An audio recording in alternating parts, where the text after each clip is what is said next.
Yo, what's going on everybody? It's your boy Potential Unleashed. We are back with another One Piece chapter review. This is One Piece chapter 1078, titled Escape Limit. Let's get into it. Now, the cover page, it has Judge and Caesar in the last one they were fighting. We had them because they are upset, who's smarter, who's the better inventor. And they realized, Vegapunk was the root of all evil. So they made up, and I assume that they joined forces and they've created the Neo Mads. Pretty interesting. Now we get to see Caesar. He has protection, he has funds for research, and he probably won't be on the run unless he betrays Judge, which could happen, probably, but really excited they're teamed up. But let's get into the chapter. Jinbei and Stussy, they are talking to Sentomaru, where they're informing him of, Stussy's informing him of the situation. We all know that Kizaru is here and that he is going to destroy Egghead Island because CP0, apparently they were supposed to wait for the arrival of Kizaru and everybody else in order to eliminate Vegapunk, because they think that this situation is considered deeper than Ohara, because number one, Vegapunk, he added on to the research that they were doing, and he found out a little bit more information than the people of Ohara, number one. And then number two, because Egghead Island has more defensive capabilities than Ohara did, because they were scholars. Vegapunk has all this technology, there's Seraphims, everybody, that it's going to be harder to stop him than Ohara. So this is pretty interesting. And so Sentomaru orders the people, you hear this is about to be a bloodbath, it's about to be a mess, so you guys got to get out of here. And the Straw Hats, they're in a predicament because they're trying to look for the original Vegapunk Stella. They also had to get out of there, and they originally fought with like CP0, so it's a mess. It's like all hell's breaking loose right now. I also want to mention that they have like the little gravity boots. I forgot about that. So when Stussy and Jinbei were running, they were kind of like floating on air. I thought that they were just skywalking, like using a CP9 ability, but they're not. They're using those the devices that Vegapunk gave them. In the last chapter, Frankie was only turned half to stone, and then I think it's Lilith. No, I forget. I think, what's her name? I think it is Lilith, but her and Usopp, they were turned fully to stone. Frankie's like, even if I'm half, turned to stone, I can still beat you. And she ends up destroying Pythagoras, or so it seems. And there's a big old explosion in the background. Frankie got caught up in the explosion, and he's like, wait, so Hancock, or S-Snake, she's gone crazy. She already defeated, from what we've seen, 2 of the Straw Hats and 2 of the Stellas. Which, I mean, Usopp's not dead, or, I don't think Lilith is either. But, man, it looks like Luffy's going to be the only one to be able to defeat her. Maybe, I'm really hoping that we get to see, like, the Kid Hancock gag, how she fell in love with Luffy, and how maybe Kid Hancock will fall in love with Luffy as well, have, like, an older guy crush. Really hope that'll happen. I think it'll be really interesting and I feel like that's something Oda would really do. We cut to Atlas, Robin, and Chopper. They're confused. They're like, what's going on?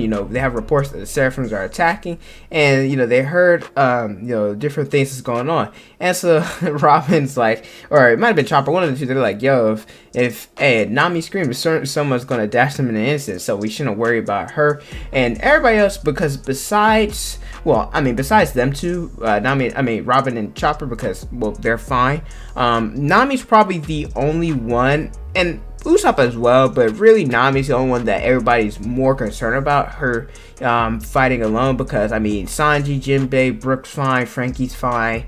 Obviously there's like more like bigger opponents that they'd have to deal with, or stronger, but in like the grand scheme of things, Nami and Usopp are like the two that the crew is probably most worried about. And so the question is, though, since everybody went out looking for the main body, they're like, what if all this commotion, something happens to the main body, where Atlas is like, there's a place that was sealed for a long time, let's go that way and check it. And maybe what she's talking about is actually the place where Vegapunk is at. We cut to Nami, Brook, and Sanji, where he is fighting S-Shark, or Kid Jinbei, and apparently Pythagoras is knocked out or dead or something along those lines. Brookie's in his soul form, gonna go look out for Vegapunk, and all of a sudden Jinbei uses Fishman Karate and just punches Sanji straight in the face. Like, Sanji's just sitting here like just chilling and just got punched in the face, and he's like, don't act like you're surprised, this is what the power of love can do, or something along those lines. I'm like, Well, what the heck is the point of Sanji? Like, I don't understand the point of him just standing there and taking the punch head on. Maybe it's because like he's scared that it's truly Jinbei, but at the same time, he already saw or already went against this. So I really don't understand what him standing there is gonna do. Or maybe because he's like he can change, or he has that Germa. Oh, I guess I forgot. He does have like the Germa capabilities now, where he has an exoskeleton, so it's really not going to affect him in any way. Maybe that's what it is. But still, like, I don't really see the point of him just standing there and not attacking. But I guess he wants to test out his durability. Luffy's group, apparently there's something. I said this last week. I was going to make a video about the Seraphims. Didn't make it yet. I've kind of have my scripts ready, but I'm going to add on to it. I'm glad I didn't make it already because, well, this chapter is really interesting. And apparently Luffy's wondering why the flames won't go out. I don't know if like Zoro, like if the flames didn't go out like at a certain point, or if it just hasn't been enough time, or maybe Vegapunk mastered it to where that the Seraphims can keep the flames on. I'm not sure, but S-Hawk, he ended up going away, and apparently according to Rob Lucci's, like the Seraphims are focusing on targeting the weaker ones so that they can all gang up on the stronger ones. So going after different people like Nami, Usopp, the different Stellas of Vegapunk, probably Robin, and then Chopper, all of them, just to leave Luffy, Zoro, Kaku, Lucci, Sanji, Jinbei, all of them, so that it will be easier and that their stamina can be worn out. So Zoro, he's going after S-Hawk. I can't wait to see this matchup. And then I find it funny, Luffy was like, yo, Usopp, he's talking about Kaku, he's like, go chase up Zoro, he'll get lost. So and I'm gonna make a video about this potentially, but I find it that like whenever there's like team ups or something, or like there's no necessarily true tag teams in One Piece, like they'll do it temporarily and then in the end it's like they'll find a way to make it a 1v1. And like this, Luffy and Zoro and Lucci and Kaku, they were teaming up 4v2, and now it's gonna be a 2v1 like matchup. Not that I necessarily have a problem with it, but I just noticed that's a trend within One Piece. Now we cut to the meat of the chapter. Apparently everything that, and Stussy mentioned this earlier, but everything was set in stone from the beginning. There was 3 months. The different CP0 or the CP agents were sent to discover what Vegapunk was doing, and they discovered that he was researching the Ohara incident. And so the 5 elders, they ordered the assassination of Vegapunk, and Cypherpole Zero we're going to execute this.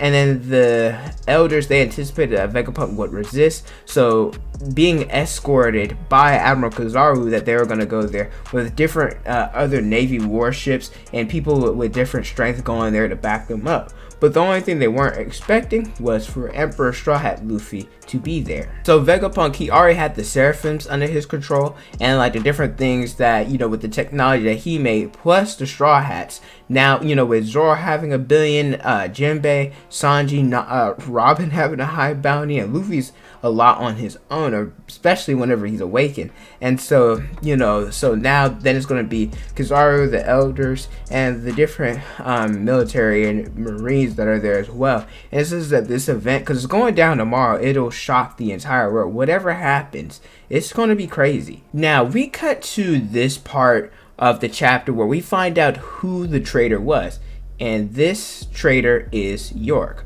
I was shocked by this. There was no hints that it was her. I was kind of shocked and let down at the same time.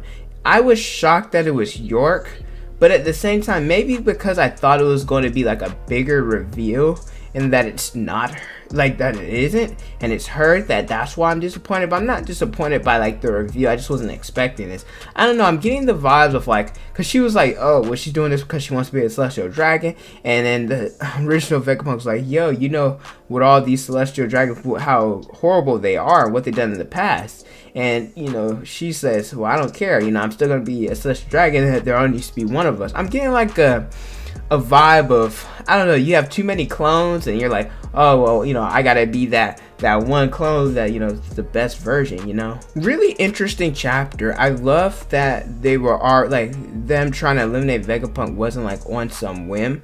York being the traitor, it's not horrible. I was just expecting it to be someone with greater importance, and maybe we might see like a little bit more why she's doing this. I know she wants to be a celestial dragon, but like truly deep down, maybe, I don't know. But yeah, whenever Kizaru and them get there, it's gonna be really exciting. But I wonder what's gonna happen, because like the Straw Hats are struggling against the Seraphims, but that's because of like matchups and stuff like that. But like, how strong are they really gonna be? And like when Kizaru and everybody else pulls up, how exhausted are they gonna be? But yeah, really good chapter. Thank you guys so much for watching. Let me know how you guys feel about it in the comment section below. But thank you guys so much for watching. Don't forget to like, comment, and subscribe. Also the notification bell so you guys never miss out on a new video. Follow me on Instagram, Twitter, Snapchat, and TikTok. It's on the screen and in the description below. Thank you guys so much for watching, and don't forget to unleash your potential.